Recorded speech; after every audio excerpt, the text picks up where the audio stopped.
56 as the Chargers go on to get the victory over the Steelers 25-10. Chargers now 4-0 in prime time this season. As for Pittsburgh, well, it's a different story. They've dropped all 5 primetime games. Not quite the bright lights they wanted to play under. Here at the desk alongside Melvin Gordon, Brian McFadden, and Jonathan Jones. And JJ, you said pregame, we sat at this very desk, and you said this was going to be an ugly game. You said it was going to be a murky game, and I like to give credit when credit is due because indeed it was. We saw a safety. We saw a doink off the uprights, 10 punts in this game, but what ultimately tipped the scales in the Chargers' behalf? Well, I'll tell you this. While I did think it would be an ugly game, I thought it would be a closer game. And let's also not give too much credit to Jonathan Jones. He did choose the Pittsburgh Steelers would win this game. Very wrong about that one. Ultimately, I saw a Chargers team that, under Jim Harbaugh, continues to outperform the talent that is on that roster. He is a force multiplier as a head coach. There's only a couple of these dudes that have ever been created by the good creator. And Jim Harbaugh is one of them, that when you are down 2 tackles, your top 2 tackles, it does not matter. When you are faced with a defense that is playing incredibly well like the Pittsburgh Steelers, doesn't matter. When you need Aaron Rodgers, or you think Aaron Rodgers is going to throw for 300 yards, no, he's not. He's going to throw for half that. The Chargers came to play tonight, even though it was ugly at times. Yeah. What's your thoughts, Melvin, on this one? I mean, what I said happened. I was the lone wolf over here. You were. But they got it done. I knew they had to show me that their secondary, that they can do it 2 weeks in a row. And I just didn't believe it. You know, you showed me 2 weeks in a row, then I'll be able to believe it. Lad went and did his thing. I knew he had some choices tonight, and they found some prey out there, and they made the best of it. And went hunting indeed, but there's a narrative that's out there. It says when Justin Herbert, he's elite when he plays in a clean pocket, but he's vulnerable when he is under duress. He was sacked 5 times. He was hit 8 times in this game. But B-Mac, how do you evaluate his performance when you're considering he's playing shorthanded on his O-line? He's tough. He's a gritty quarterback, and he embodies his head coach. I oftentimes say the team is a reflection of who the head coach is in terms of their football DNA and their personality. And Coach Harbaugh is a fiery guy. He's a tough-minded coach. He doesn't mind going to work, bringing his lunch pail.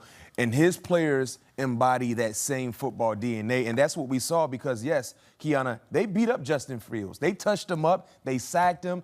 He was bruised. He had a bruise on his neck. He was limping at one point in time, but he never blinked.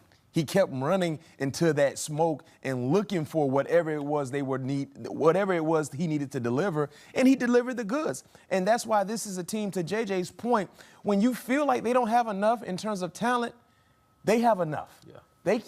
Coach Harbaugh is one of the best coaches in the National Football League. In my opinion, him and Sean McVay in doing more with less. Because you would never look at the Chargers, depending on who they're playing in terms of playoff caliber opponents, and say they're the more talented team on the football field. They're used to being in that position where they might not be the most talented, but they perform and they exceed the expectations.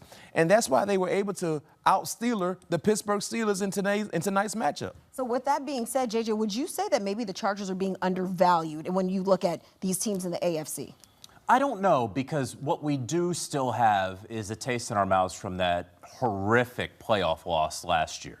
Right, where it was Justin Herbert and it was Harbaugh, and they were playing in that Saturday afternoon game, and Herbert had the worst game of his career in the playoffs. And so we're still kind of holding our breath, right? And it's not a dissimilar conversation of the conversation we've had on a larger scale with the Baltimore Ravens and Lamar Jackson, right? Everyone's waiting on the Chargers to break through, and then there's that whole, okay, well, when are they going to do the thing that they've done before?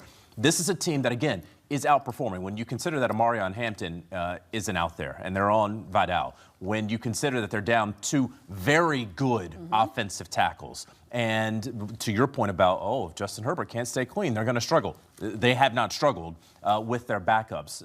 When you consider you can't really name a whole lot of pass rushers outside of Khalil Mack to the average fan, this is a team that is still getting the job done. So credit them, no doubt, but if they are going to play in January, and I do believe that they will, we need to see them actually play in January and get that dub for the first time in years. I think recency bias serves us the memories of what has happened in times past when it comes to the Chargers in the postseason. But B-Mac, I do want to flip to the other side of this matchup because we think about Aaron Rodgers. I mean, he's locked under 200 yards passing, and this run game can't get going. 0 for 9 on third down. What would you have liked to see from the Steelers offense in this game? Well, it seemed like they never could establish a rhythm. And there were some plays to be made, especially in the first half, and Aaron Rodgers seemed to be a bit off. Yes. You talked about missing DK Metcalf on a deep over route. That should have been a touchdown. You talked about missing Jonnu Smith on a third down opportunity where he was wide open by himself. You threw the ball too high. That was an incompletion. You had to settle for a field goal that you missed. Those are missed opportunities, and these are things you cannot have surface when you're playing against a playoff caliber team like the Chargers, especially on the road. When you look at what Aaron Rodgers has done before tonight's matchup, very, very efficient, making timely plays. Tonight, it seemed like he was a bit off from start to finish, and they don't have the talent to be able to overcome those mishaps offensively when their quarterback is not at his best. He completed 48% of his passes. That's not Aaron Rodgers. That's not Aaron Rodgers. Especially what he's done in recent ball games. So for him, he was a bit off. And like I said, man, not having another guy at the wide receiver position, you talked about the sense of urgency in trying to acquire a wide receiver talent. Right. It surfaced in tonight's matchup because when you take DK Metcalf out of the ball game, who do you trust? Who do you rely on? He hasn't found that second up in terms of wide receivers for them as of late. I feel like this game made a lot of people kind of scratch their heads when you're looking at that trade deadline and maybe some of these moves not being made for some of these receivers that were available in the market. But we think about Aaron Rodgers, how he came into this season with a clear expectation of just elevating the Steelers offense, held in check. But Melvin, did you read anything maybe just in his body language or his style of play that suggested that maybe this was more than just a matchup issue? No, I mean, usually the moment's never too big for A-Rod, but you can tell out there, I mean, it was just throws that he usually make that he didn't tonight. And that's just football, you know. It happens. Some days you're on, some days you're off. We're just so used to him playing at this high level that those throws are expected from him. And he was a little off today. You can see it, but I'm sure next week he'll get back on track and he'll get the Pittsburgh Steelers right where they need to be. And we even heard during the broadcast, they were saying a lot about how when Rodgers does get out of the pocket, typically when he does, he's making some of these throws. But this game, he did not play like that Aaron Rodgers that we've seen this season. Yeah, Jesse Minter had a really good game plan. You asked me about what the mindset should be defensively against Aaron Rodgers. Number one, never tipping your hand, showing what you're doing. Number two, you want to manipulate his eyes. And number three, make him uncomfortable. Remember I said last week against the Indianapolis Colts, he was fairly comfortable for the majority of that ball game. Tonight, yes, they only sacked him 3 times, but that pocket was collapsing instantly in terms of passing opportunities. So for the Pittsburgh Steelers, this was a very, very important ball game for either side. For the Chargers in terms of who they're chasing in their neighborhood, the Denver Broncos, who they're trying to keep separation from, the Kansas City Chiefs. For the Pittsburgh Steelers, who you're trying to keep separation from, the Baltimore Ravens. So if you're Baltimore, you won twice today.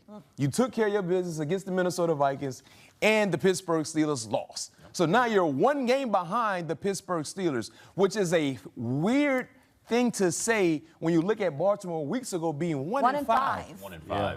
And now just 1 game out of first place in the division. Exactly. And they have both games against the Steelers coming up. So 1 game behind, whatever. Once you play them, that's going to decide it, right? It's weeks 14 and weeks 18 with the Ravens and Steelers. After that's it, right? Because you can more or less be even the rest of the way. That is what is ultimately going to determine this. Pittsburgh also ran into a Jesse Minter and Chargers defense at a very bad time. Because you include this game, the last 3 games, this defense has allowed just 2 touchdowns. Now, Tennessee scored it in a couple of different ways, special teams and defense last week. But this was a very bad time to catch the Chargers. And we see right here the Pittsburgh Steelers schedule. Again, that week 14 at Baltimore, week 18. That could be a win or go home. And also, too, JJ, we can't overlook Cincinnati beat them a few weeks ago. That was a bad loss. Right. So right now, when you look at how the Pittsburgh Steelers are going about their business, you talked about consistency. You needed to see consistency from the secondary, the defense in totality. Any one of those teams could beat Pittsburgh in terms of Buffalo, Chicago. You got Cincinnati once again. You talked about the Ravens.